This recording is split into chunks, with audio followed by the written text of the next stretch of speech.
হারুন, হে উম্মত, তোমার কখন বুদ্ধি হবে? পাগল আমি নাকি তুমি? হ্যাঁ, আমি তো নিজেকে বুদ্ধিমান বলে মনে করি।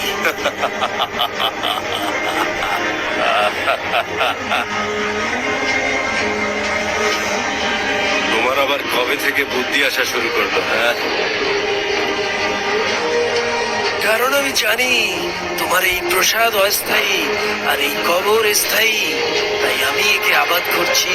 কিন্তু তুমি তোমার প্রসাদকে আবাদ করে এই কবরস্থানকে আবাদ করছো না। তাই তুমি আবাদী স্থান হতে অনাবাদী স্থানে যেতে চাইছো না, অথচ তুমি জানো সেই স্থানে তোমাকে যেতেই হবে। এই খবরগুলোতে এসে আমি ডাক দিয়ে জিজ্ঞাসা করেছি, সম্মানিত লাঞ্ছিতরা আজ কোথায়? রাজত্বের কারণে দাম্ভিক ব্যক্তিগণ আজ কোথায়? কোথায় আজ অহংকারী প্রশংসিত ব্যক্তিগণ? হারুন, তোমার এই কাজগুলো কি পাগলামো নয়?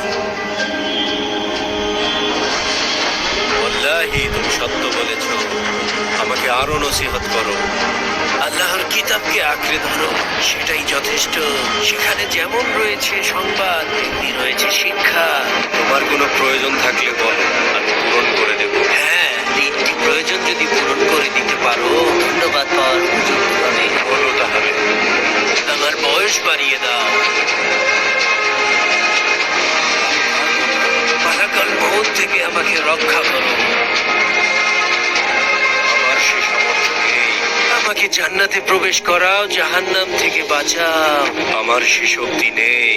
তাহলে জেনে রাখো, তুমি বাদশা নও, গোলাম। আর কোনো গোলামের নিকট আমার কোনো প্রয়োজন নেই।